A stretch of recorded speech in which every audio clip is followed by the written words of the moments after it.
Tonight on Y News. The Angeles City Regional Trial Court orders the arrest of the prime police suspect in the kidnapping of Korean businessman Ji Ik-ju. The National Bureau of Investigation turns over SPO3 Ricky Santa Isabel to the Philippine National Police. The Philippine National Police says the CCTV footage of the gates of Camp Crame on the day kidnapped victim Ji Ik-ju was brought there might have been deleted or written over. The Highway Patrol Group policeman accused in the killing of motorist John de la RIARTE is nowhere to be found after the court orders his arrest. The Metro Manila Development Authority postpones the scheduled launch on Monday of the EDSA zipper lane from Cubao to Ortigas. And the United States of America prepares for the inauguration of President-elect Donald Trump. Y News begins now. From the UNTV News and Rescue Command Center, this is Y News with Angelo Castro III, Gerry Alcantara, and Darlene Basingan.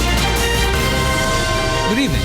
A court in Pampanga has ordered the arrest of SPO3 Ricky Santa Isabel and two others who were indicted for the abduction and murder of Korean businessman Ji Ik-ju. The court did not recommend bail for the case. Roderick Mendoza will tell us why. A court in Angeles City, Pampanga has ordered the arrest of three accused in the abduction and murder of Korean businessman Ji Ik-ju. Justice Secretary Vitaliano Aguirre confirms Angeles City RTC Branch 58 issued the arrest warrant against principal accused SPO3 Ricky Santa Isabel for kidnapping for ransom with homicide. There is no bail recommended. Aguirre says the PNP can keep Santa Isabel in their custody after the cop is turned over from the protective custody of NBI. Sasabihin lang ng PNP, nandito na po sa amin itong si Ricky Santa Isabel at dito na po muna namin i-custody siya. The court also ordered the arrest of Santa Isabel's co-accused SPO4 Roy Villegas and Ramon Yalong. Aguirre also confirms that Santa Isabel's wife, Jinky, met with him today because the couple are willing to testify in the case, but they have yet to apply for admission to the Witness Protection Program.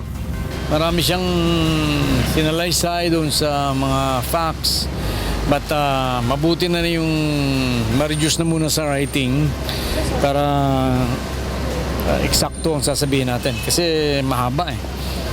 She has been in the office siguro mga 3 oras na eh. Pero gusto nilang tumistigo. Gusto.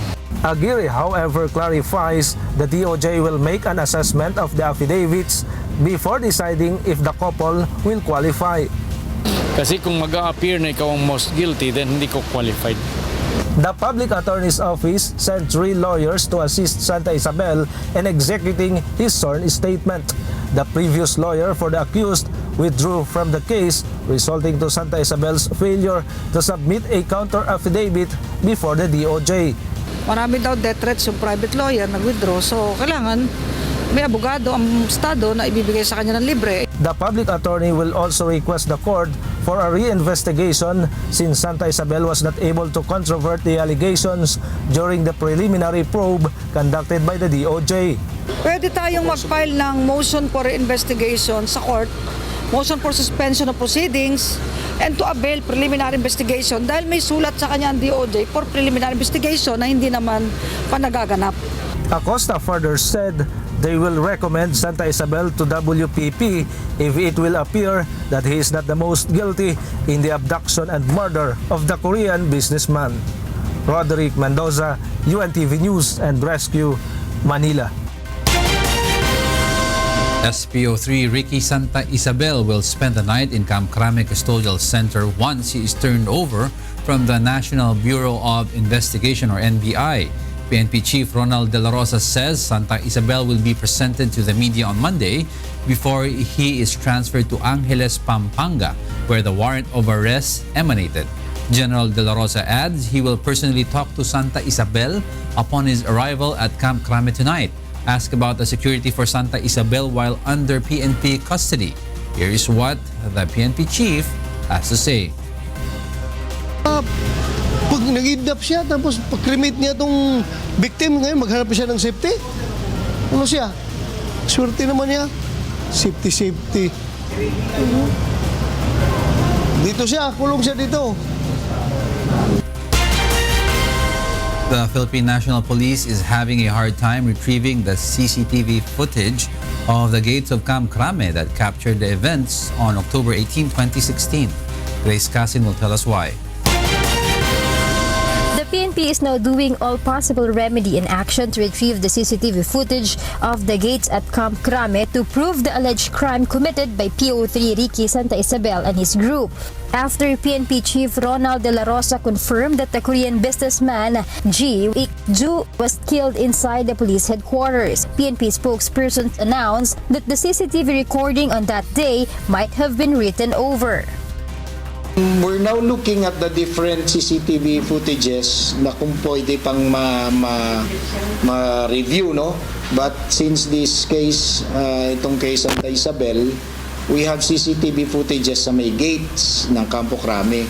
But since October pa ito, ang sabi sa atin ng HSS is the system has already overwritten yung recording on that day, yung October 18 ng araw at October 18 ng gabi. Well, kung yun yung time na inilabas din yung biktima at kung ano pa yung pick up ng biktima ang ginamit.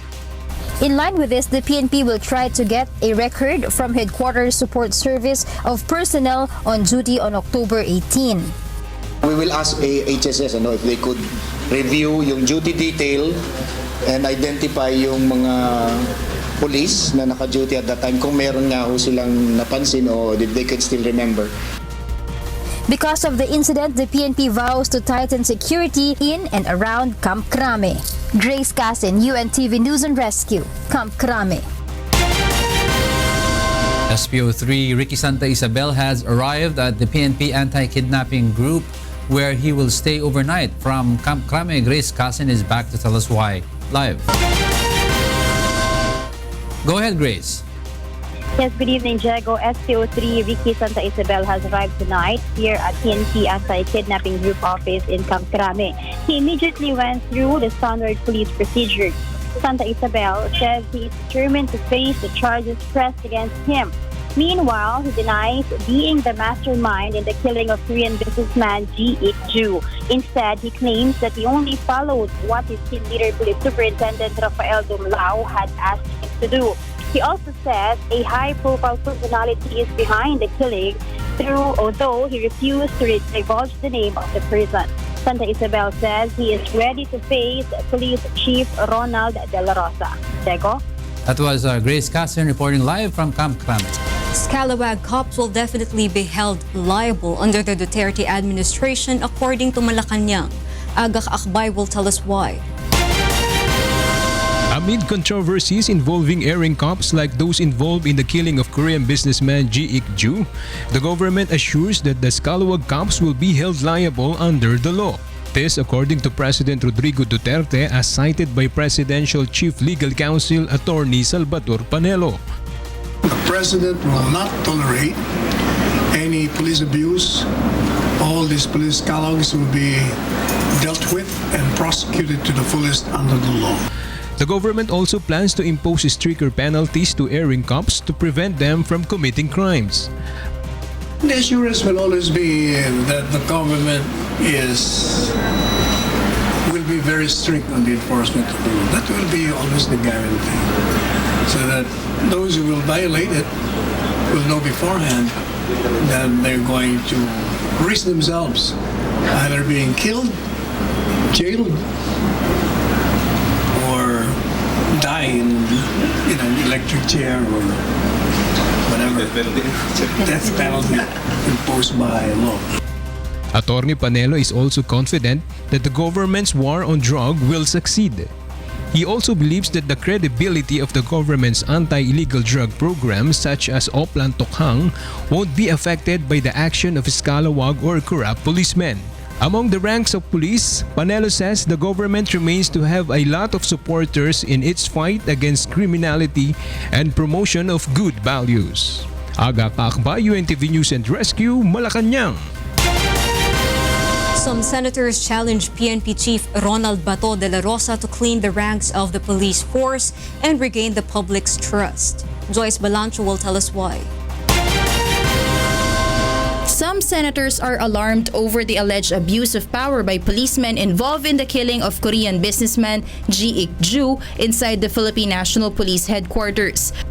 It is tragic, it is so sad, it is inexcusable na gamitin ang isang programa ng gobyerno for abuse. So I'm hoping that this will be a big wake-up call to all agencies that subject to abuse talaga. But that abuse should not affect the whole program. Cayetano adds that before Congress steps in for a probe, concerned agencies such as the Philippine National Police, the Department of Justice, and the Office of the Ombudsman be given the opportunity to investigate on the issue. Former PNP chief and now Senator Panfilo Lacson says the PNP should immediately address the issue by going against all rogue cops who care only for their personal gains. He adds priority must be against those policemen who use the government's all-out war on drugs. Senator Grace Poe, on the other hand, says this will test General Bato's promise not to tolerate wrongdoings of his men. Any hesitation to punish his men will damage his reputation and the organization as a whole. Poe is also expecting outrage from the president and that he should demand justice and express his condemnation to what happened. For her part, Senator De Lima says what happened was already expected. She adds that the international community is now aware of what is happening on the law enforcement in the Philippines, wherein the law enforcers have become the criminal offenders. Joyce Balancho, UNTV News and Rescue, Senate of the Philippines. The Highway Patrol Group policeman accused in the RIARTE slay could not be located after the court orders his arrest. Bernard Dadis will tell us why. The remaining policeman accused in the murder of motorist John de la Riarte is nowhere to be found after two Makati courts issued warrants of arrest against him. De la Riarte's family is calling on the PNP leadership to immediately produce PO1 John G. Manugog, who was accused of murder and robbery. Nananawagan ako sa head ng HPG kung nasaan man si John G. Manugog, sana sumuko na siya at panugatan niya yung mga nagawa niya para sa kapatid ko. Harapin niya yung kaso na murder at saka robbery.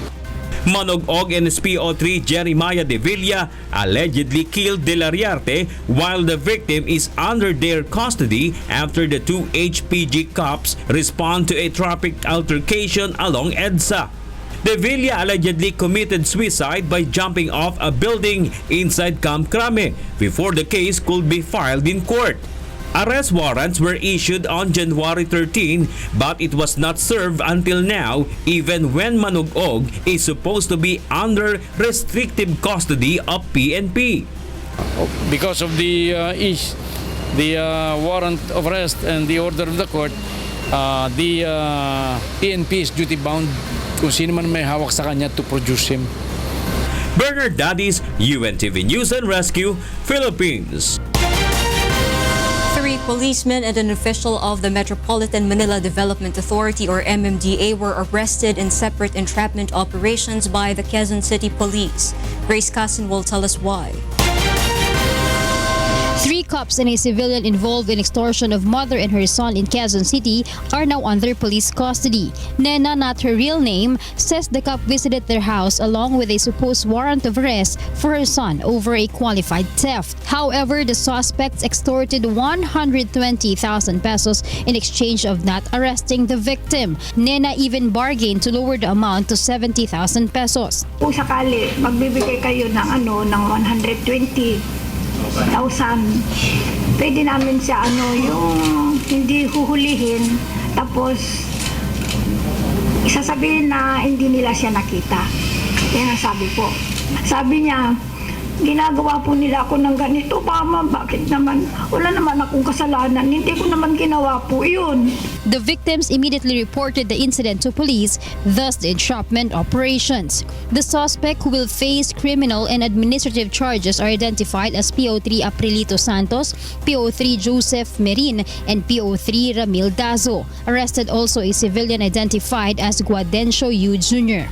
Confiscated from the accused were service firearms, cell phones, and the vehicle they used. Ang ating directive naman sa lahat ng station commanders, in fact unit commanders, na wala man tayong sisinuhin sa ganitong klase. Meanwhile, in a separate entrapment operation, a MMDA officer was arrested after he caught extorting money from a truck driver. The victim says the suspect keep on apprehending him although he did not commit any violation. Yung plaka ko, wala daw po authorization ng LTO. Hindi pinag-uusapan ko po si sir. Sabi niya, magkano bang kaya mo? Sabi ko, wala akong pera sir, sabi. Tapos siningan po ako ng 1.5. Susunod naman po na biyahe ko, yun na naman po yung violation ko, 1.5 na naman po ulit. Tapos susunod na biyahe ko, inaabangan po niya ako. Hindi okay na po yung authorization po nung truck po sir. Kulurum na naman daw po yung violation ng truck ko. The QCPD is still determining the other accomplices of the suspects and how long they have been doing such a modus operandi. The victims of the policeman and MMDA officer are determined to file charges against the suspects. Grace Casin, UNTV News and Rescue, Camp Karingal.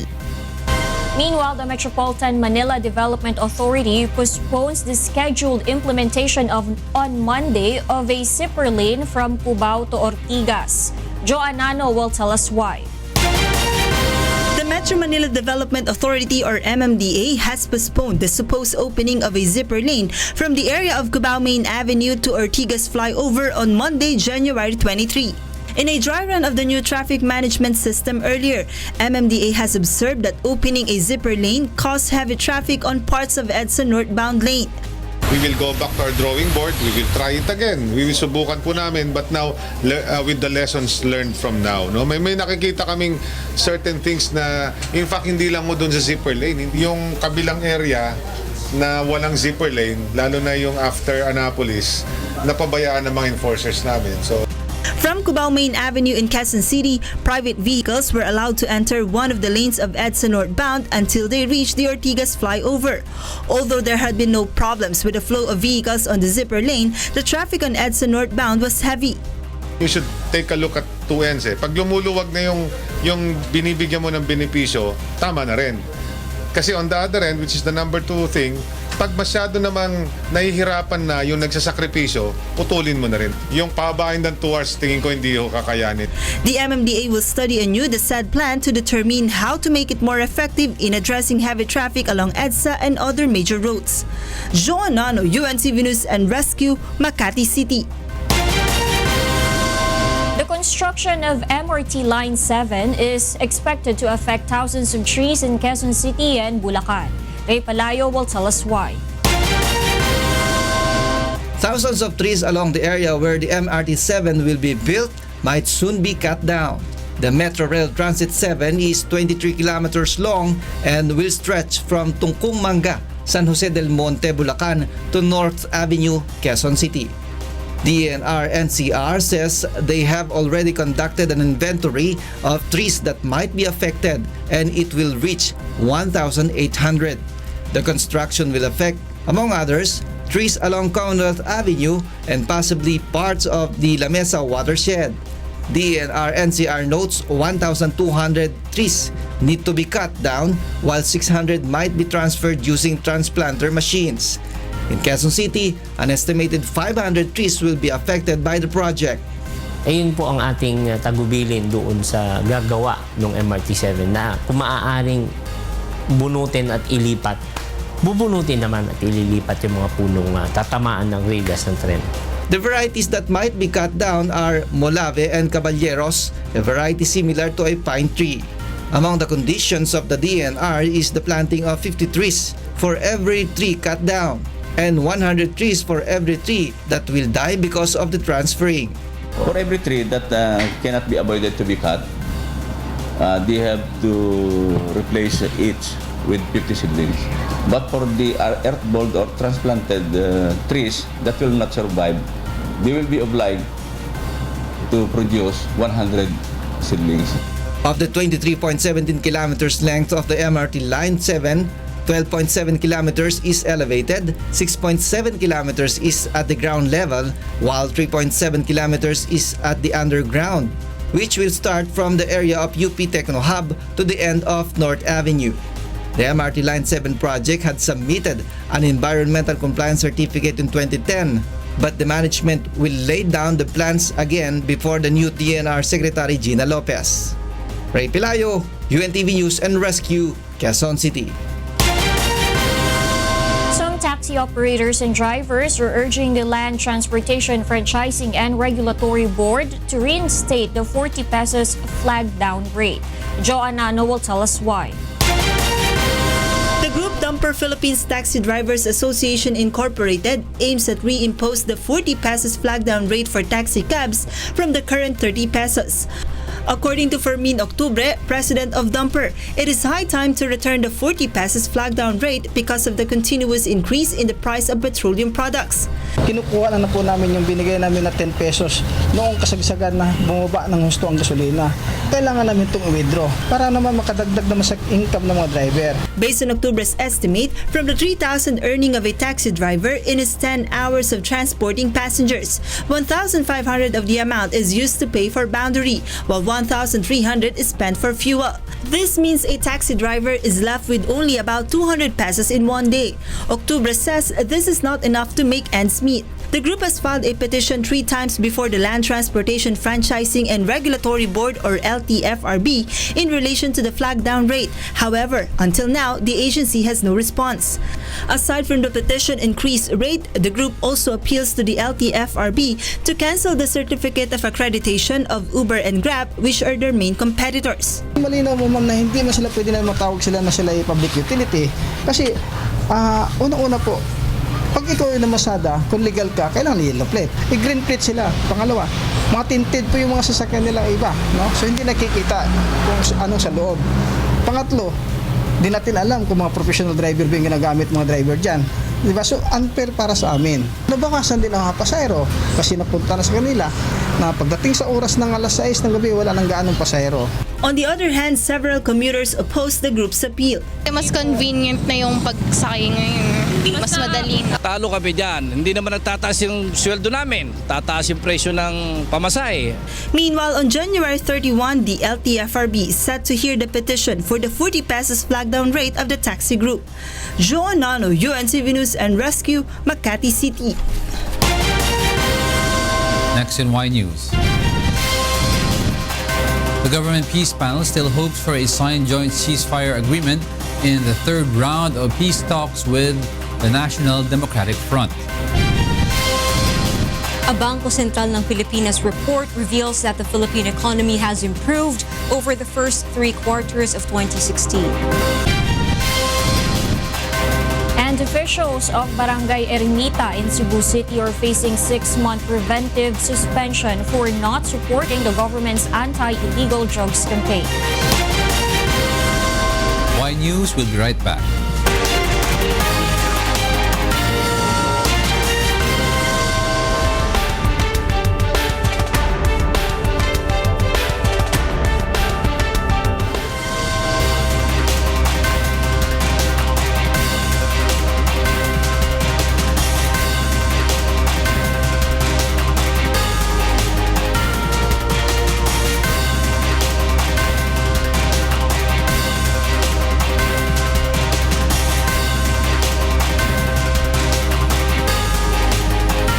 The Government Peace Panel is still hopeful for a joint ceasefire agreement during the third round of peace talks with the National Democratic Front.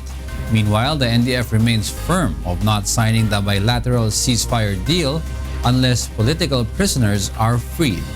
Rosalie Cos will tell us why.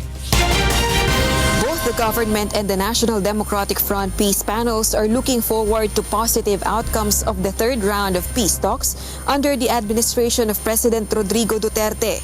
During the opening of the third round of peace talks in Rome, Italy, Government Peace Panel Chief and Labor Secretary Silvestre Bellio congratulated all the members of both panels.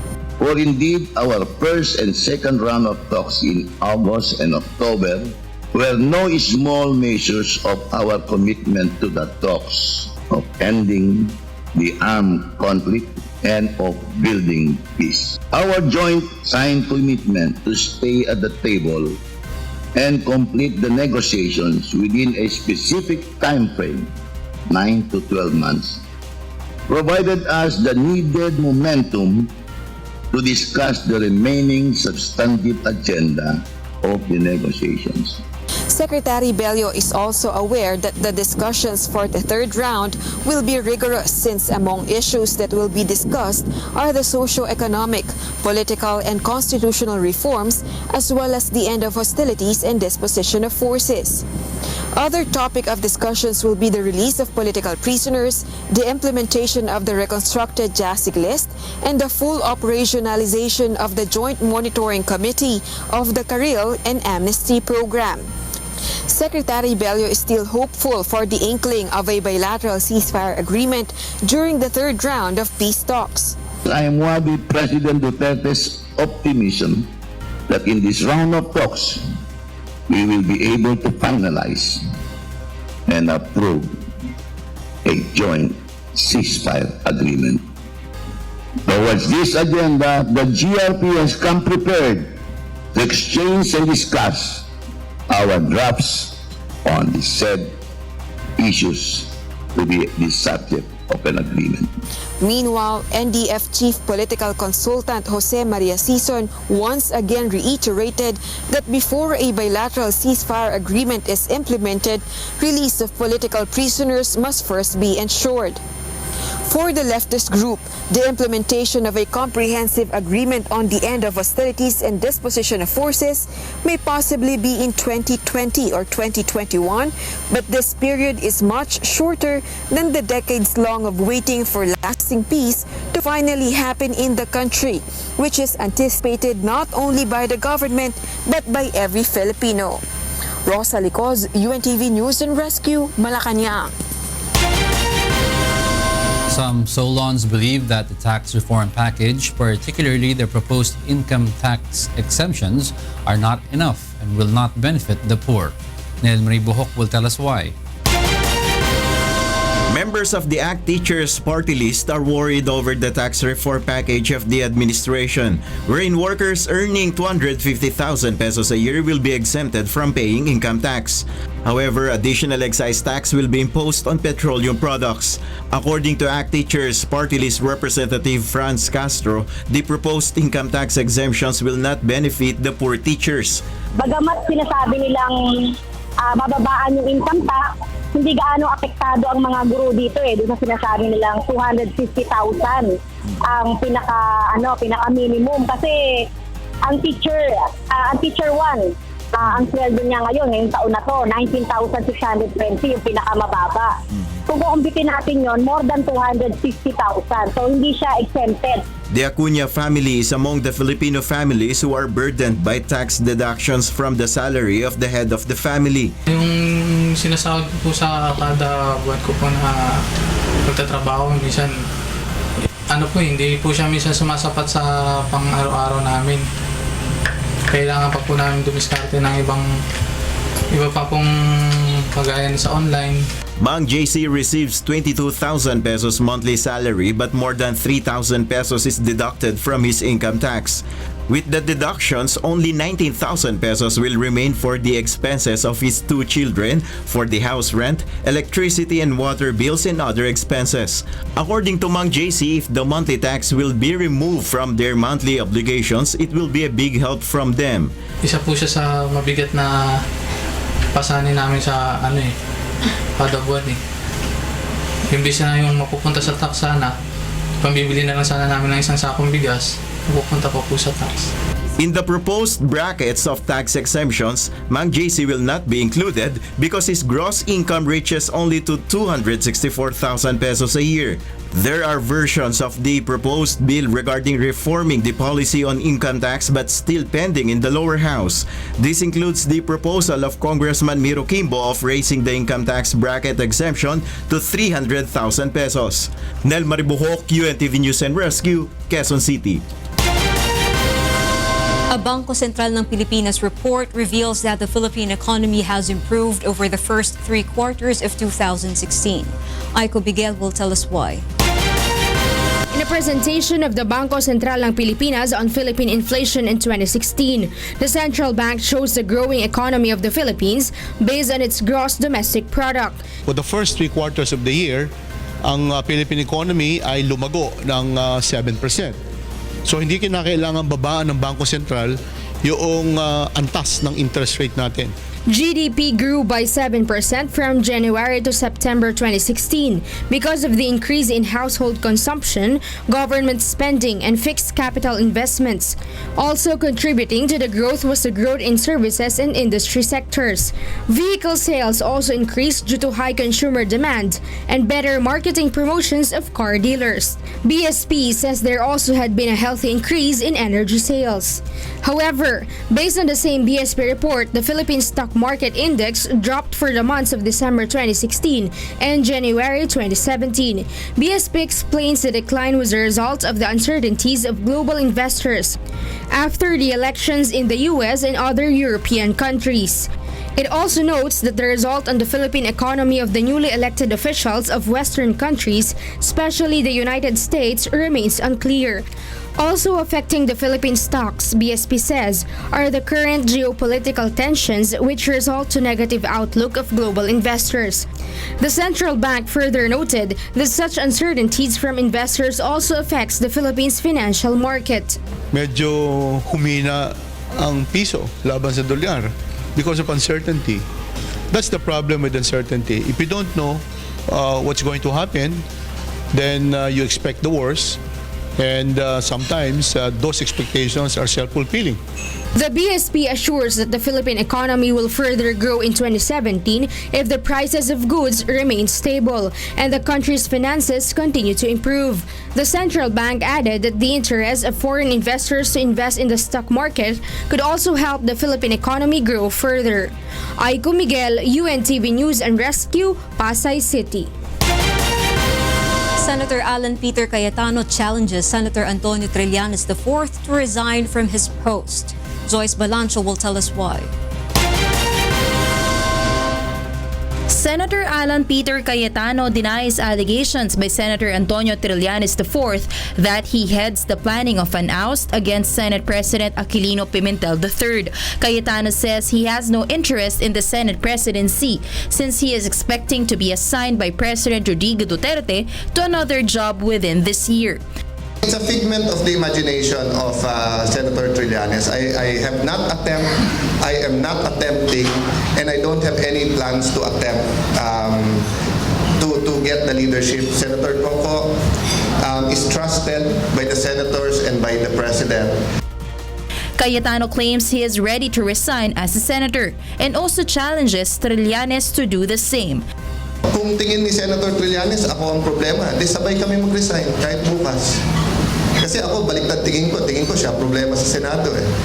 Kasi nagiging yung atmosphere of camaraderie, even if you disagree, di ba? Nasisira na naman eh. In a statement, Trillanes fires back at Cayetano, saying he should resign first following his promise to do so if the administration fails to solve corruption, crimes, and illegal drugs in 3 to 6 months. Meanwhile, some senators have also denied allegations that they are involved in the conspiracy to change the Senate presidency.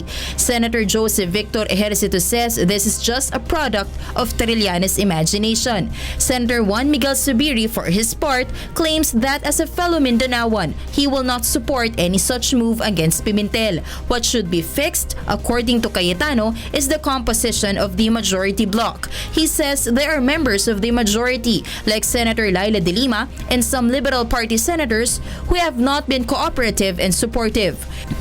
They cannot support the administration. Call a spade, mag-minority na sila. Diba? And when I say sila, individual decision yan. Dahil to be fair sa iba, sumusuporta naman sila sa ibang legislation. Ang point ko lang, dapat huwag mamangka sa dalawang ilog. Senator De Lima, along with other LP senators, earlier hit those who suggested that they bolt out of the majority, saying it is a personal decision and that they cannot impose their belief to their fellow colleagues. Joyce Balancio, UNTV News and Rescue, Senate of the Philippines. Officials of Barangay Ermita in Cebu City are facing 6-month suspension. Gladys Tuwabi will tell us why. The Visayas Ombudsman has slapped 6-month suspension against the chairman and 7 councilors of Barangay Ermita, Cebu City. The penalty is in line with the case filed by the Philippine Drug Enforcement Agency Region 7 for their alleged failure to help in an anti-illegal drug operation in the area last November 6, 2016. We tried to contact them. We waited for them 2 hours while giniabot, which is something na dili normal. As I have said, kung seryoso palang unta sila sa kampanya nila against drugs, dili unta mainadto ang situation atong lugar. Could it be nagpabaya or could it be naikalakalan nga nahitabo? The Department of the Interior and Local Government Region 7 has already received the preventive suspension order and has already been sent to the Central Office for clearance. It remains unclear who will replace the suspended officials. Silent, so ato na mo po sa residual power sa President. Diba? Ada pa tawang power sa Constitution sa President. The President is authorized to appoint officers of the government whose appointments are not otherwise provided for by law. DILG and PDEA hope that the said suspension will serve as a lesson to other local officials to do their job and help in the government's anti-drug campaign. Gladys Tuwabi, UNTV News and Rescue, Cebu. Coming up, incoming U.S. President Donald Trump expects to sign executive actions on his first day in office. Another thrilling match awaits fans and supporters as the BOC Transformers faces the AFP Cavaliers on Sunday. And 2016 Miss Universe candidates enjoy charity events and visit various tourist sites in the country 10 days before the grand coronation night. More from Y News after this break.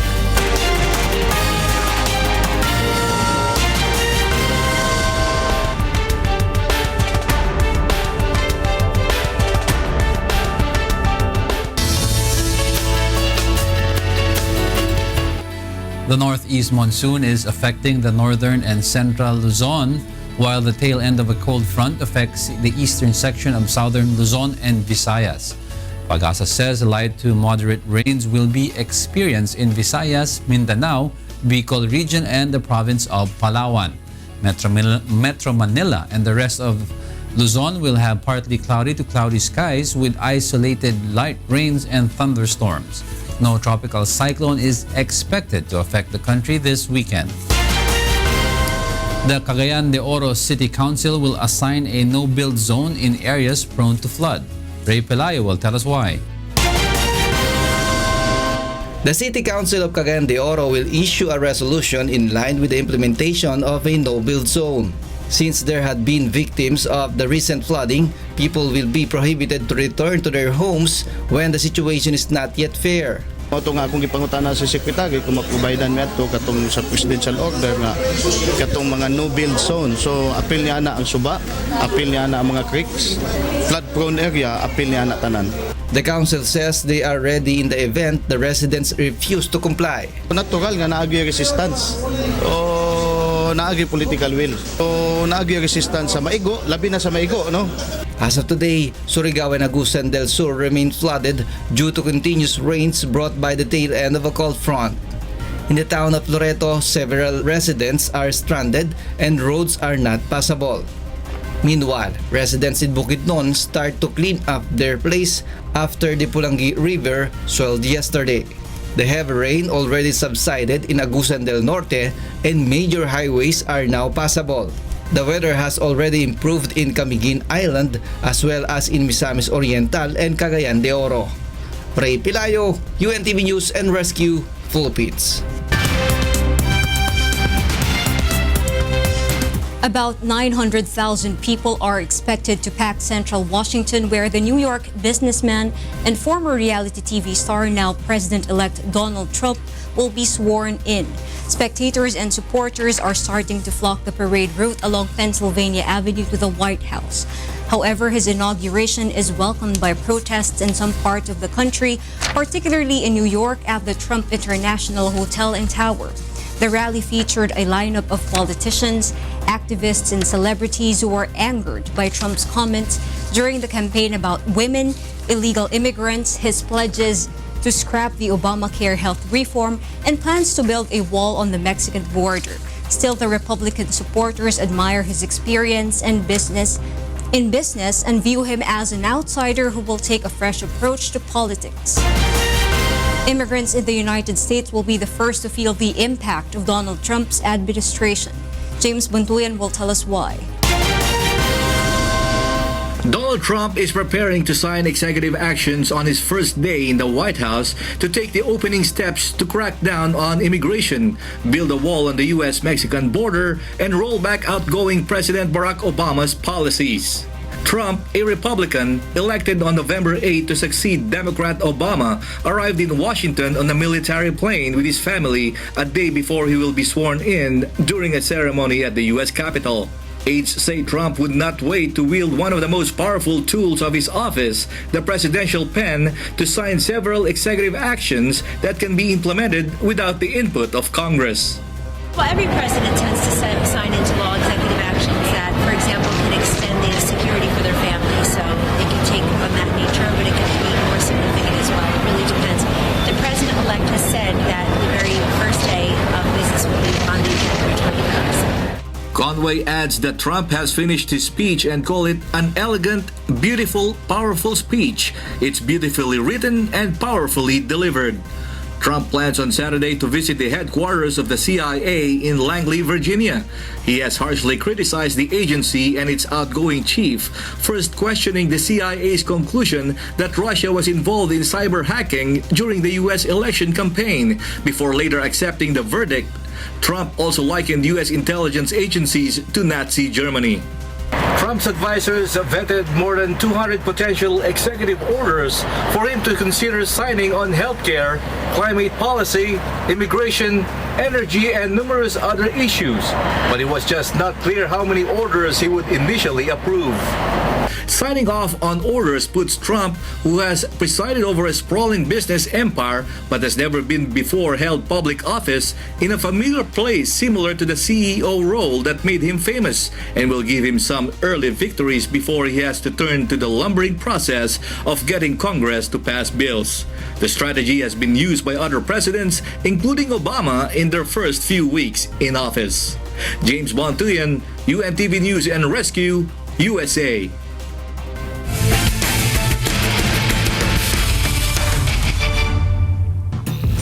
UNTV Cup fans and supporters will witness another thrilling match on Sunday between two powerhouse teams in the League of Public Servants.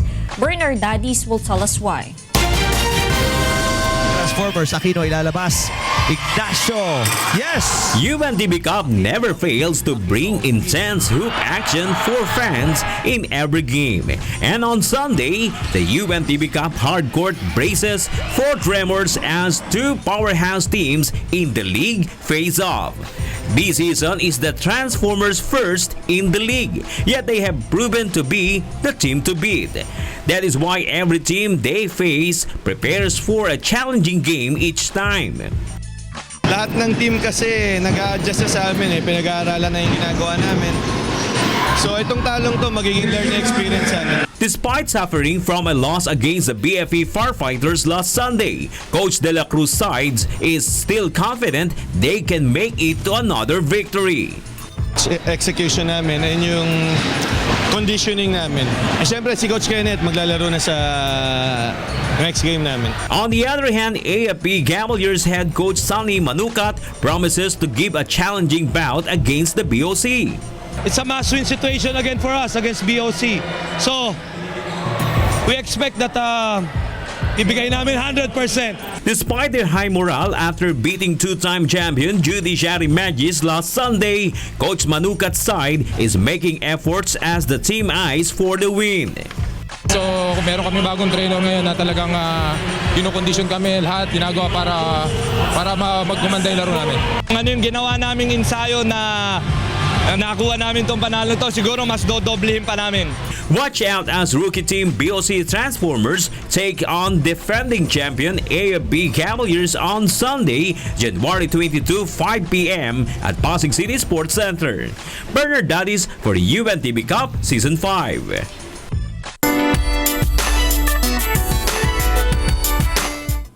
Miss Universe 2016 candidates have been very busy yet enjoying their stay in the country 10 days before the grand coronation night. Lina Villamor Camara will tell us why. After the candidates visit different tourist destinations in the country, they're now preparing for their rehearsals and pre-pageant as there are only 10 days before the Miss Universe Coronation Day. The Miss Universe candidates have been visiting 6 tourist destinations since Saturday: Boracay, Vigan, Cebu, Baguio, Davao, and Batangas.